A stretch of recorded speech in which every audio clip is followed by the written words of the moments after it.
Good Monday evening. Thanks for joining us for Unscripted. Today we saw a decent amount of clouds out, but it's still pretty warm. We're going to bring in our chief meteorologist, Joe Charlevoix. Is this warmer weather sticking around for a little while? Not too much. I mean, maybe later in the week we'll warm back up. We actually, right now, Cody, have a cold front passing through. Okay. So you know what that usually means? What does it usually mean? When you have, we're going to cool down a little bit. So I thought there was more to it than that. Okay. Yes, I actually did know that usually means it's going to cool down. I thought there might have been more about the clouds or something. No, very simple. Yeah. Okay. Yeah. Sure enough. So you know we had a lot of 60s today. Actually, Sheboygan, for instance, hit 72 today. But tomorrow more in the way of 50s. So it's going to be a little cooler to answer your question there. And then we could use a little rain. We'll kind of highlight that too. There's a couple chances here and there. We'll be back with a simple weather story a little later, Cody. Sounds good. Thank you, Joe. I look forward to it. Our top story tonight, Leelanau County is short on housing. That's according to data gathered by nonprofit Housing North, showing a gap of more than 2,000 units. As the conversation continues around the county's lack of affordable housing, our Allie Baxter followed up on its impact and has more. It has definitely gotten worse. Brian Ferguson is the Glen Lake Fire Department chief, and he's worked for the department since 2007. In the last 20 years, we've increased probably double our calls. Double the calls means Brian needs more firefighters. Our on-duty staff is generally 5 people. So to cover those 2 calls is one of the main reasons we have 5 people on duty, mainly medical calls. If we get a fire call in that time frame, 5 isn't nearly enough. This fire department covers Glen Arbor and Empire Townships, and within those boundaries is the majority of Sleeping Bear Dunes National Lakeshore, which attracts hundreds of thousands of visitors every year. The property value that creates because of the national park around here, that makes us pretty unique. Unique in the fact that Brian says his firefighters can't live anywhere near where they come to work every day. 3 doors down last year. The house sold for $700,000, and with our employees starting off in like the mid $40,000 range, and they top out at nearly $70,000. But that's just not enough to buy. And Brian says rentals aren't an option either. Nearly $3,000 a month, which in a lot of cases that's more than a mortgage. Of his 23 full-time employees, only 5 live within the boundaries of the department's response area. 10, 15 miles away up to nearly 70 miles away, which makes that response time a long time. That's why he says they can't utilize volunteer firefighter positions because no one lives close enough to respond in a moment's notice. Not only our current employees, but the ability to recruit new employees. There's not a lot of young families that live in our area that want to get started in a career. I think our average age here is 65 years old. Which we know it's a retirement community, but it's very hard to recruit new people into the profession. Brian wrote out these same thoughts in a letter shared with the community a year ago, and since then, there hasn't been much change. It almost has to take someone or a group that's, I don't know if they would need to be willing to take a loss to make it affordable for the workers, whether it be teachers, firefighters, police officers. Unless someone is willing to take that risk, Brian says it's hard to point to a solution to solve the affordable housing crisis. I guess I don't have a good answer for that. I don't think anybody does, is the main issue. Well, it might be a while before the first snowflakes fall, but MDOT's Paint the Plow program is underway. Take a look. Students at Bear Lake High School in Manistee County have been working to paint this plow from the Kalkaska Operations Facility. MDOT says the plow was picked up today and displayed outside their garage. The Paint the Plow program allows students to create a unique design that reflects their school while also promoting a safety theme. This year's theme, Give Plows Space, It's Not a Race. Now we're going to bring in 2 students from Bear Lake High School, Inessa Ware and Rihanna Leifers, to talk a little bit about this, guys. So you usually have your typical high school activities. I'd venture to say that this isn't one of those. When did you guys find out that you'd be painting a plow? Our very first day of school, we were presented the project by our science teacher, John Prokes, and Lanessa and I just decided to do it because we had to pick from a list of projects, and this one just seemed like a really fun one to do. Yeah, absolutely. So we heard that you guys were both, some project leaders in this. When did you decide that you wanted to become really a leader of this kind of project for the both of you? I think we both are super artistic. And we always do projects together. Always. We're just a duo like that. And I think the fact that it was something that we were going to be painting and that we were going to take the lead on, it just sounded like something perfect for the two of us. Yeah, and how did you all come up with the idea of what to paint? I know there was a theme, but there was a lot that you could go with that. So last year there was an 8th grader that submitted a design to get approved of, and we had to do what was approved by their design. So it was already chosen. Okay. Can you tell us a little bit about, the journey of getting this done and working as a team on this project? It definitely had its ups and its downs. It was very time consuming. I mean, it's a huge plow. And we just had to make sure we found other students involved that liked to paint and wanted to be a part of something like this, and made sure that we could fit time into their schedules and our schedules to really get this done on time. Yeah, and for the both of you, how cool is it now knowing that your work is seen on the plow? Pretty cool. It's amazing, yeah. Yeah, very cool. Well, thank you both for joining us, and good work on the plow. That was pretty cool. That was Vanessa Ware and Rihanna Liefers with Bear Lake High School that worked on that plow, so you'll see it around. It's harvest time for the dozens of wineries across northern Michigan. UpNorthLive's Mary Jane Glenn spent the day at Petoskey Farms on the last day of picking the grapes. The process of collecting the grapes and making them into liquid is fast. The grapes were ready for harvest today, so we drove the harvester right over top of the rows, and the little mechanical hands, if you will, or fingers, took the grapes right off the vine, did not damage the vine. Threw them into bins at the top of the harvester, brought them in to dump them into the crusher to stemmer, just very lightly and delicately. The next steps take some patience. So after we've harvested and started the process of destemming the grapes, they then go into what we call the mac bin. The mac bin is it's a fermentation vessel. Fermentation typically takes somewhere in the neighborhood of a week, sometimes 2, depending if it's red or white. From there, it will go into the press. Harvest season is only 1 month long, and Monday was the last day.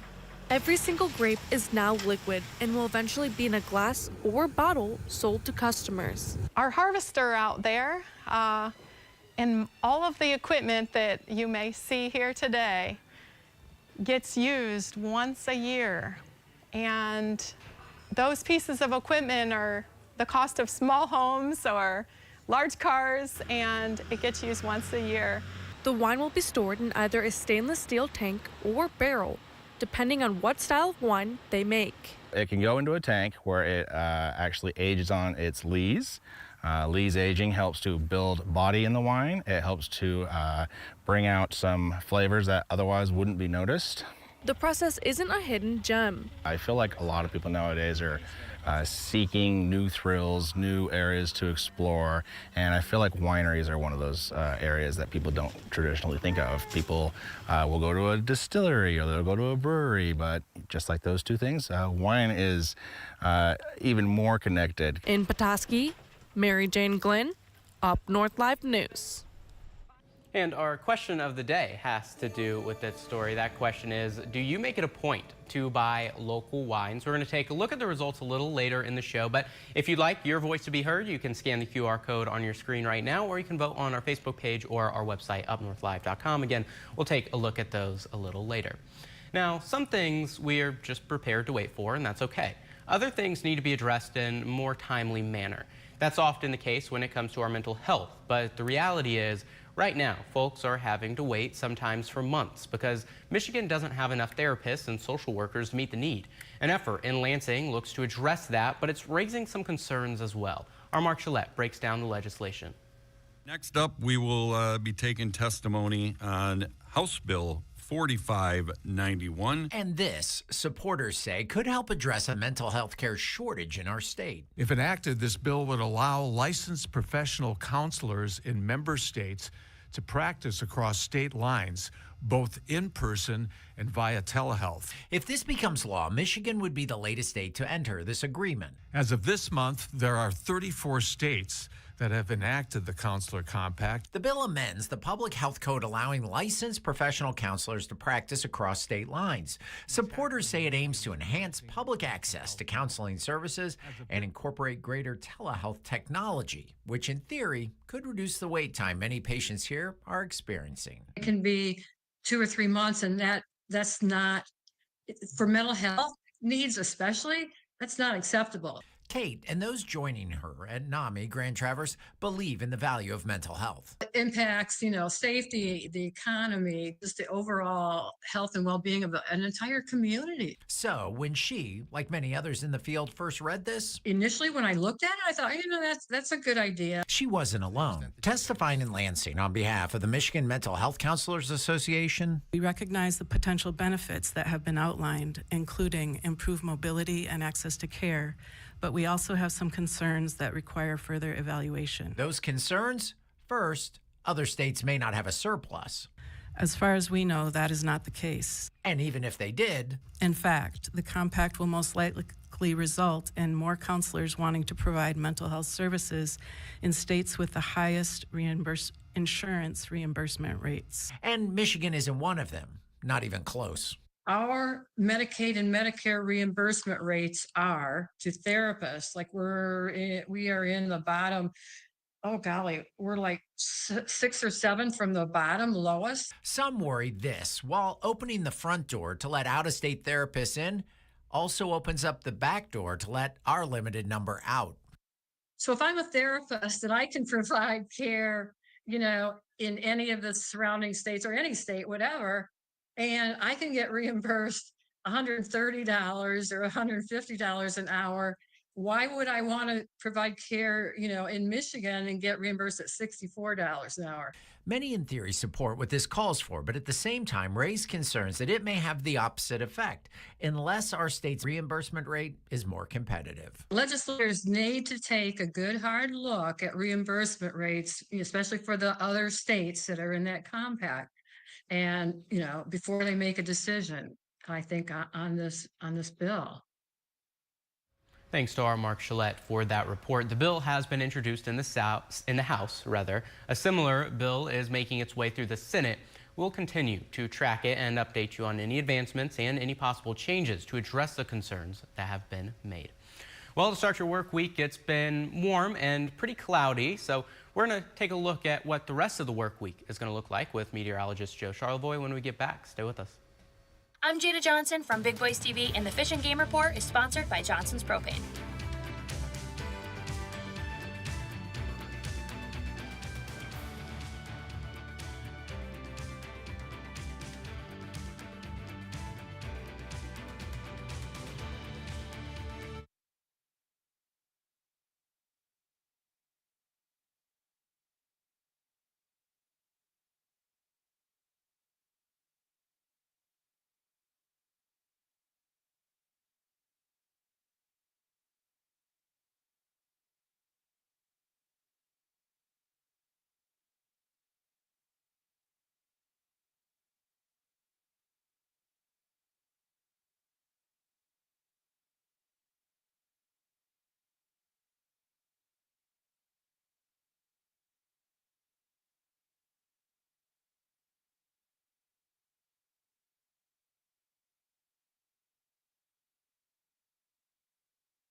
Welcome back to Unscripted. If you missed the top of the show, we learned that a cold front can bring in cooler weather. So to talk a little bit more about this, we're going to bring in our chief meteorologist, Joe Strolavoy. Joe, with a cold front coming in, how cool can we expect it to get here? We got like the basic weather elementary things book here somewhere. I'm going to take a read through it later. Yeah, we do have a cold front coming through, so it is going to be a little cooler tomorrow.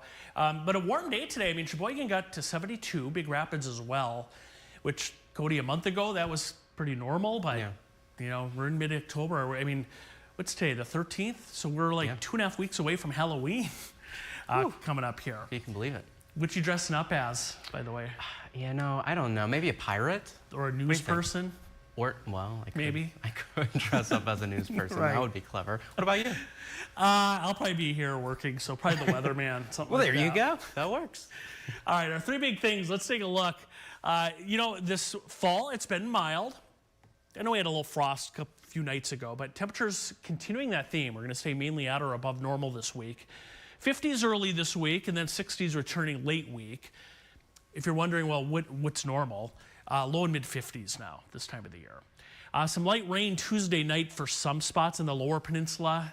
It'll happen overnight. Many of you won't really see that. The best chance is further south. And the next chance for rain after that looks to be Thursday night into Friday as a warm front approaches. And Cody knows that a warm front coming in means it's probably going to have some warmer weather, right?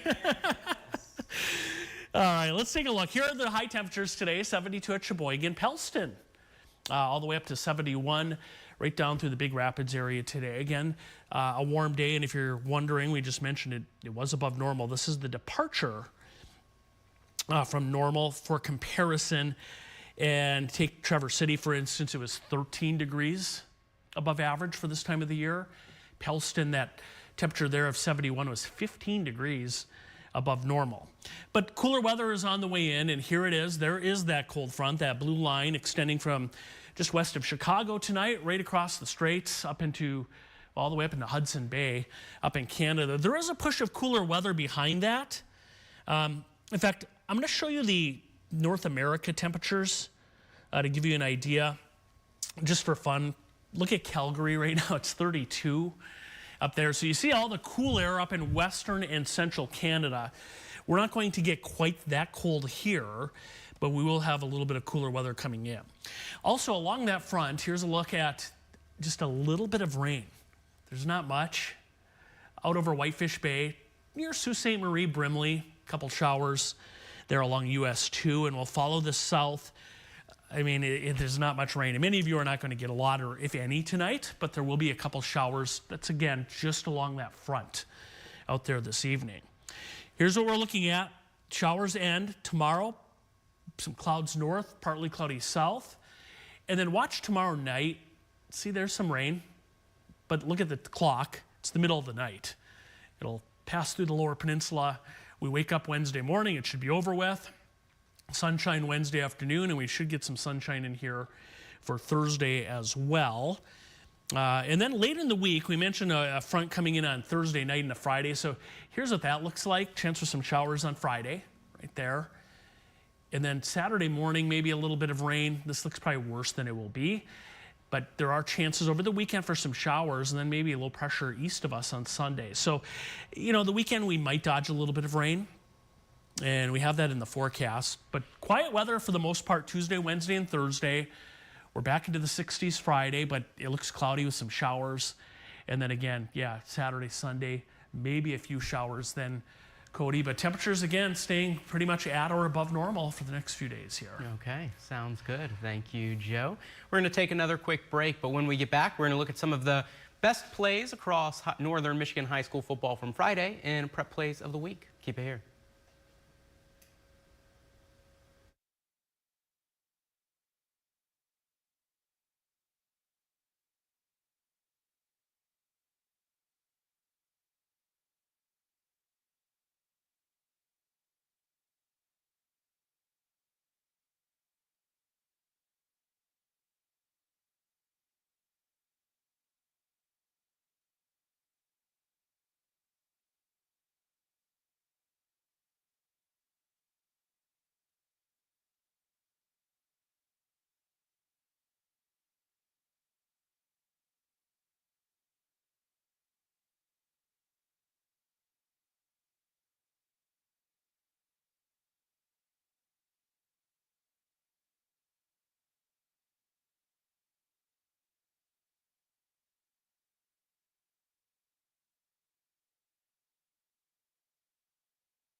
Welcome back to Unscripted. While Fridays are for high school football, Mondays are for prep plays of the week. Sports director Harrison Beebe breaks down your choices this week. Take a look.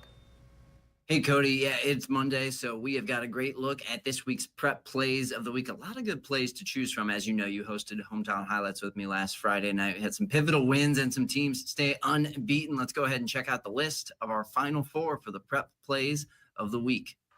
We start with the battle in the Big North Conference as Gaylord up north taking on Escanaba, and the Blue Devils in a crucial point in the game, fourth down in the fourth corner. Grayson Glazier pulls off a spectacular catch to get Gaylord a touchdown. Talk about big catches. This one, an interception. Lake City hosting McBain, and it's the Ramblers' Colton Haverkamp coming up with a basket interception. Tough to see how he saw that one into his hands, but Colton making the great catch to give McBain the ball and an eventual win. Speaking of great interceptions, how about Inland Lake? The Bulldogs having another phenomenal season, and Andre Bradford chasing this interception down, sliding on the grass and out of bounds. Great play by the undefeated Bulldogs, ranked number 1 in 8-player football. Finally, Alpena football getting their first win of the season on Friday night, and a big part was the reverse. Brady Chapman gets the ball and runs in the end zone against Sault Ste. Marie as the Wildcats celebrate that victory on Friday. You can vote now on our website, UpNorthLive.com, and share who you think had the best of the prep plays of the week. We'll announce tonight's winner during Sports at 11.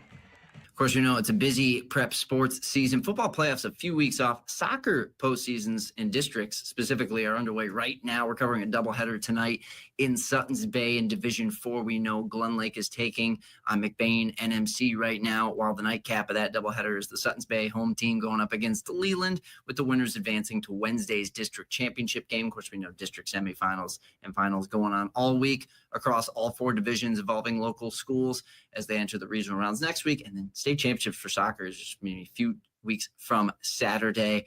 We know also a lot of pro sports talk coming out of Detroit. The Red Wings in action against the Toronto Maple Leafs this afternoon. Meanwhile, the Lions suffering a tough loss on the road at Kansas City last night. We're going to touch more on those games tonight during Sports at 11. But for now, that's going to do it for me in the Unscripted digital studio. I'm Harrison Beebe. Back to you, Cody. All right, thank you, Harrison. A lot to look forward to there, and a lot of great plays to choose from for prep plays of the week. I think I know which one I'm going to vote for. You can vote, like Harrison said, on our website, UpNorthLive.com. And hey, while you're there, also vote on our question of the day, which is, do you make it a point to buy local wines? We're going to take a look at those results and some of your comments on Facebook after the break. Keep it here.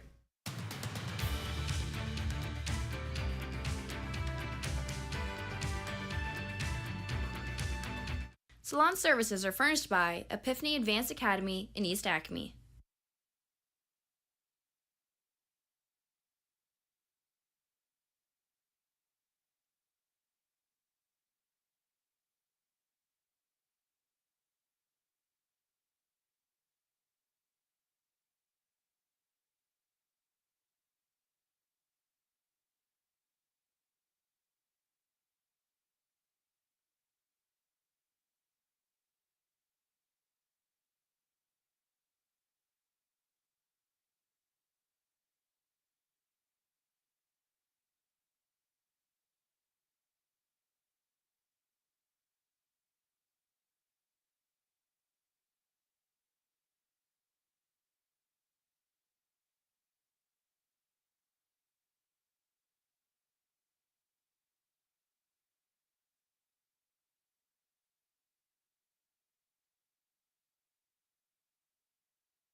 Welcome back to Unscripted. It is harvest time for the dozens of wineries across northern Michigan.